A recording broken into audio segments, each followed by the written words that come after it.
మన పరిశుద్ధ గ్రంథంలో నుండి దేవుని వాక్యాన్ని చదువుకుందాం. యెషయా గ్రంథము 16వ అధ్యాయము. యెషయా గ్రంథము 16వ అధ్యాయము 6వ వచనాన్ని చదవండి. మోయాబీయులు బహు గర్వము గలవారని మేము వినియున్నాము. వారి గర్వమును గూర్చియు వారి అహంకార గర్వ క్రోధములను గూర్చియు వినియున్నాము. వారు వదరుట వ్యర్థము. చూసారా, వదరుట. ఇక్కడ తెలుగు బాగా వచ్చిన వారు చాలామంది ఉండుంటారు. వదరుబోతులు అంటారు. వదరుబోతులాగంటే ఊరికే మాట్లాడుతున్న వారిని ఏమంటామండి?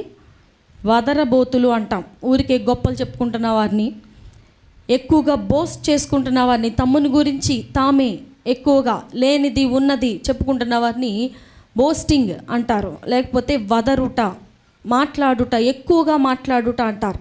దేవుని వాక్యం ఏం చెప్తున్నారంటే, మోయాబీలు ఎలాంటి వారు? బహు గర్వము కలిగిన వారు. ఆ మోయాబీయులు అనగా మోయాబు దేశంలో పుట్టినవారు, మోయాబు దేశములు ఉన్నవారు, అక్కడే పుట్టి పెరిగిన వారు, ఆ దేశస్థులు బహు గర్వము కలిగిన వారు. వారు ఎంత గర్వముగా మాట్లాడినా, ఎంత చేసినా, ఎంత గర్వించినా, దేనిని చూసి గర్వించుకున్నా అది వేస్ట్ అని చెప్తున్నారు దేవుడు. వారు వదరుట వ్యర్థము. వారి గర్వమును గూర్చియు వారి అహంకార గర్వ క్రోధములను గూర్చియు విని ఉన్నాం. ఆల్రెడీ విని ఉన్నాము, అంతా తెలుసు. కానీ ఇంత గర్వించిన, ఇంతగా వాళ్ళు తమను తాము హెచ్చించుకుని, తమను తాము ఏమీ లేని దానికి అన్నీ ఉన్నట్టుగా చెప్పుకోవడం, ఈ గర్వాన్ని ప్రదర్శించుట వేస్ట్ అంటున్నారు దేవుని వాక్యం. చూడండి, సహజంగా మనుషులమైన మనకు మానవ హృదయముతో, మానవ మనసుతో ఉన్నాము గనుక దయచేసి అందరిటి చూడాలి. గర్వం అనేది చాలా సులువుగా మన హృదయాల్లోకి ప్రవేశించడానికి చూస్తుంది. చాలా ఈజీగా మన హృదయాల్ని ఆక్రమించడానికి చూస్తుంది. గర్వాన్ని కారణం చేసే, గర్వాన్ని మనకి అందించే, లేకపోతే మనం గర్విష్ఠులమైపోవడానికి గల కారణాలు ఏంటో మనందరికీ బాగా తెలుసు. ఉద్యోగము, అందము, లేకపోతే భర్త, భార్య, డబ్బులు, ఆస్తి, కులము, ధనము, పిల్లలు, అందమైన పిల్లలు, లేకపోతే పిల్లల యొక్క ఉద్యోగాలు, లేకపోతే పిల్లల యొక్క చదువులు. మనం గర్వించదగ్గ విషయాలు ఈ భూమి మీద చాలా ఉన్నాయి. బయట వారికి మనకి అనగా దేవుని ఎరుగని వారికి మనకి గల తేడా ఉండవలసినది ఏమిటంటే, వారు గర్విస్తారు, తెలియక వారు గర్విస్తారు. కానీ దేవునిలో ఉన్న మనము ఏం చేయకూడదు? గర్వించకూడదు. మంచి పాటలు పాడే టాలెంట్ దేవుడు ఇచ్చారా? గర్వించకూడదు. గర్వించను అని చెప్తూ మనసులో సంతోషిస్తారు కొంతమంది. నేను చాలా బాగా పాడుతున్నాను, నాకు చాలా బాగా మంచి స్వరం ఉంది అని గర్విస్తారు. కానీ దేవుడు చూసేది హృదయ అంతరంగము. కాబట్టి నోటి మాటల చేత మనం వదరుట వ్యర్థము. మనం నోటి మాటల చేత నాకు గర్వం లేదు, నేను గర్వించట్లేదని చెప్పుకోవడం వ్యర్థము. హృదయ రహస్యములను పరిశోధించే దేవుడు ఉన్నారని మనము ఎప్పుడూ గుర్తుపెట్టుకోవాలి.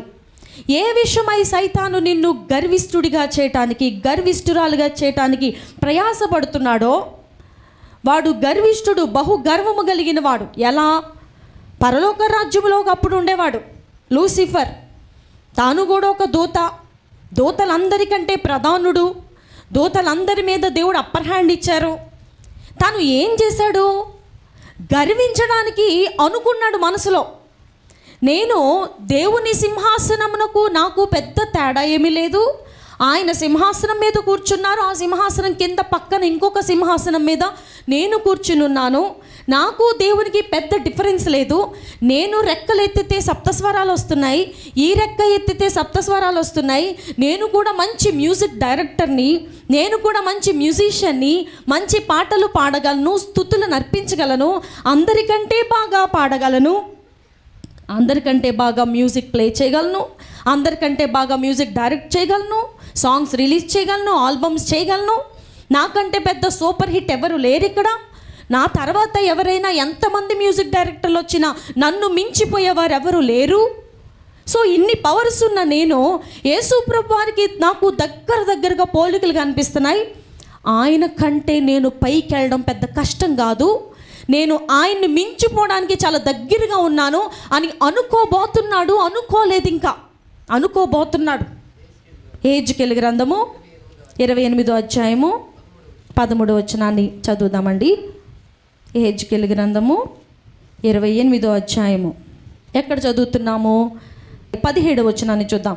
నీ సౌందర్యమును చూచుకుని నీవు గర్వించిన వాడవే. చాలు, ఎక్కువగా చెప్పడానికి లేదు, సమయము చాలా తక్కువగా ఉంది కాబట్టి. తన సౌందర్యమును చూసుకుని ఏం చేశాడు?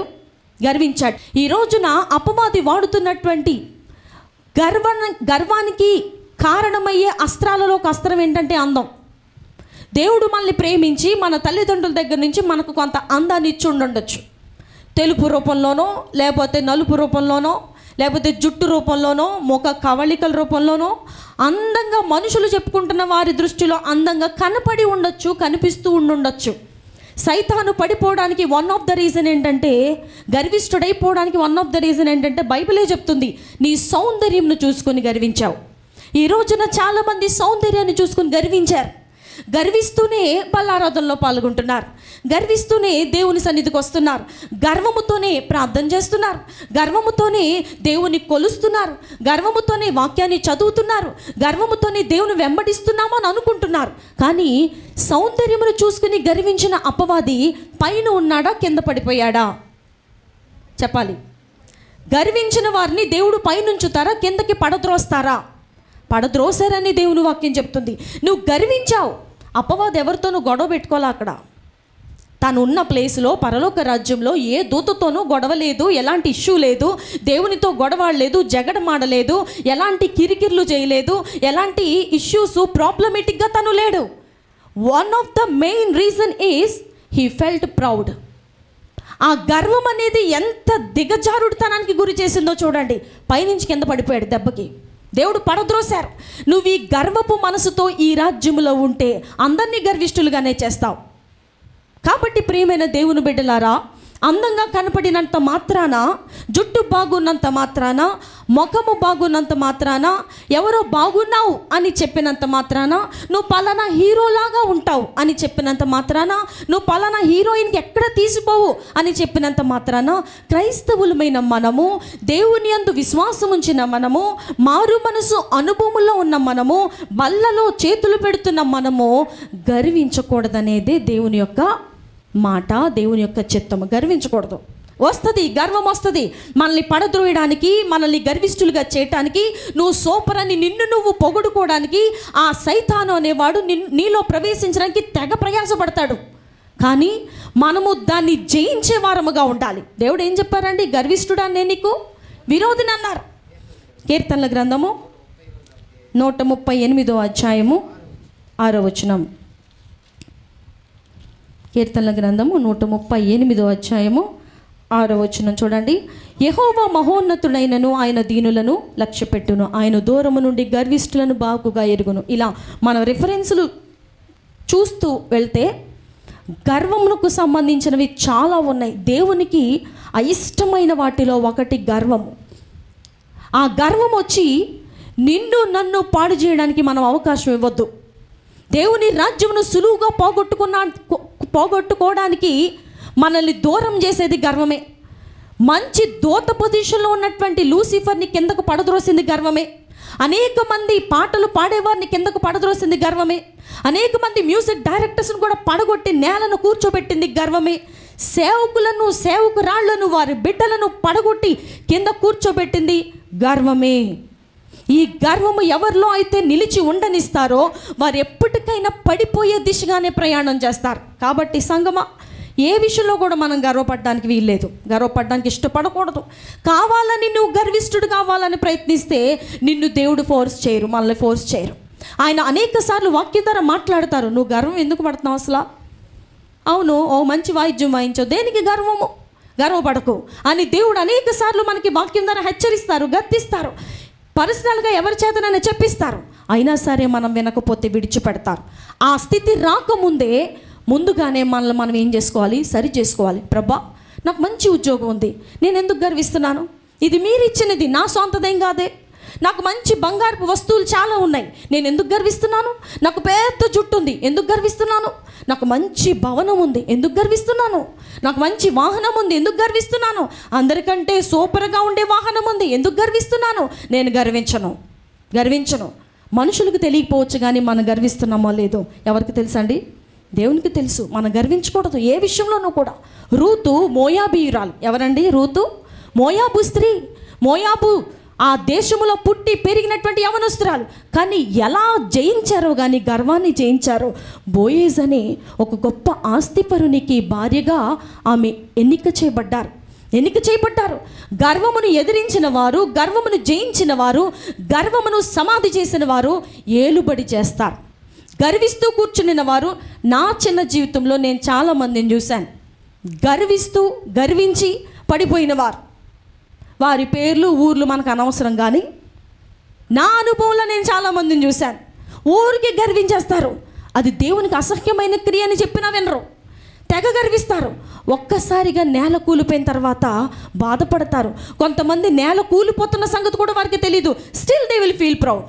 ఇంకా గర్విష్ఠులుగానే ఉంటారు, ఇంకా గర్విస్తారు. ఏ విషయంలోనూ మనం గర్వించడానికి లేదు. నీకంటే చిన్న వయసును వారికి వందనాలు చెప్పడానికి కూడా నీలో అహం అడ్డు రాకుండా ఉండినప్పుడే నీలో గర్వం లేనట్టు. నాకంటే చిన్న వయసు ఉన్నటువంటి అబ్బాయి నాకు కనిపించినప్పుడు వందనాలు చెప్పగలవా? నేనేంటి, ఆ అబ్బాయి ఏంటి అని అనుకోకూడదు. నీకంటే ధనము తక్కువగా ఉన్నవారు కనిపించిన వారికి వందనాలు చెప్పాలి. అప్పుడు నీ హృదయంలో ఏమి లేనట్టు? గర్వం లేనట్టు. మరి క్రియలు లేకపోతే మన యొక్క హృదయం ఎట్లా బయటపడుతుందండి? క్రియలు లేని విశ్వాసము మృతము. ఏమి క్రియలు లేకుండా నాలో అన్నీ ఉన్నాయని చెప్పుకోవడం కాదు. నీలో గర్వం లేకపోతే, మనలో గర్వం లేకపోతే మనము అందరితో సమానులుగానే ఎంచబడతాం. మేమేదో సుపీరియర్ అని అనుకోం, మనసులో ఎంత మాత్రం అనుకోం. మోయాబీలు బహుగర్వము. మామూలు గర్వమే డేంజరు, మామూలు గర్వమే ఉండకూడదు. బహుగర్వం అంటే ఇంకా దానికి లిమిట్ లేదనమాట, లిమిట్లెస్ ప్రౌడిష్నెస్. అలాంటి గర్విష్ఠులను దేవుడు దూరం నుంచి చూస్తారు. డబ్బు ఎక్కువగా దేవుడు మనకి ఇచ్చుండొచ్చు, అందం ఎక్కువగా ఇచ్చుండొచ్చు. కొంతమందిని పురుషులను స్త్రీలు ఎక్కువగా బయట వివాహమైనా సరే చూసి ఇష్టపడే అంతగా వారి ముఖ కవళికలు ఉండుండొచ్చు. లోకంలో ఉన్నాం కాబట్టి. నీకు వివాహం అయింది, భార్య పిల్లలు ఉన్నారు, కానీ నిన్ను చూసి పరస్త్రీలు మందిరానికి వస్తున్నవారు, బయట ఉన్నవారు, ఎక్కడో చూస్తున్నవారు నిన్ను చూసి ఇష్టపడే అంతగా నువ్వు అందంగా ఉన్నావని నువ్వు అనుకోవచ్చు, బయట వాళ్ళు అనుకోవచ్చు. పడకుండా ఉండగలిగిందే పరిశుద్ధత. ఏ పరిస్థితిలో కూడా పడకుండా ఉండగలిగిందే దేవునికి నీకు మధ్యలో ఉన్నటువంటి బాంధవ్యం.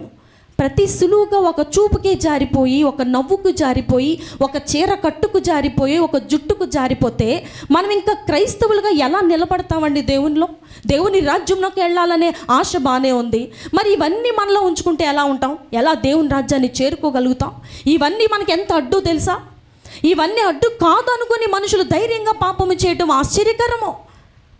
నీకు భార్య ఉండగా, నీకు భర్త ఉండగా, ఆ భర్త మోటువాడో, లేకపోతే గుడ్డువాడో, గూనోడో, కాళ్ళు సరిగ్గా లేవో, తల సరిగ్గా లేదో, మొత్తానికి ప్రమాణం చేసి వివాహం చేసుకున్నావు, ఆయన ద్వారా బిడ్డల్ని కన్నావు. ఇక నువ్వు పరిశుద్ధంగా జీవించాల్సిందే. అది దేవుని వాక్యం ఇచ్చిన కట్టడ. మనం ఇష్టం వచ్చినట్టు తాడు దెంబేసినటువంటి జంతువులాగా పరిగెడితే రేపు దేవుని రాజ్యాన్ని సొంతం చేసుకోలేం. అక్కడ ఆపేస్తారు దేవుడు. మళ్ళీ ఎన్ని అడ్డులు పడతా మనం దాటుకుంటూ వెళ్ళిపోయినా అక్కడ మనం ఫిల్టర్ చేయబడతాం. ఇక్కడ ఎవ్వరు మనల్ని ఫిల్టర్ చేయరు. భార్య ఫిల్టర్ చేయలేరు, ఎందుకంటే ఫోన్కు లాక్కులు, వాట్సాప్కి ఒక లాక్కు, ఫేస్బుక్ ఒక లాక్కు. ఫేస్బుక్ ఓపెన్ చేద్దామంటే నెంబర్ అడుగుద్ది, లేకపోతే ప్యాటర్న్ అడుగుద్ది. అది ఎవరికి తెలుస్తుంది? ఆ భార్యకే తెలుసు. భర్త ఓపెన్ చేద్దామంటే భార్యకు లాక్కులు. నువ్వు ఇక్కడ ఎన్ని లాక్కులు పెట్టుకొని ఎన్ని మ్యాజిక్లు చేసినా అక్కడ దేవుని దగ్గర వచ్చేసరికి ఫిల్టర్ అయిపోతాం.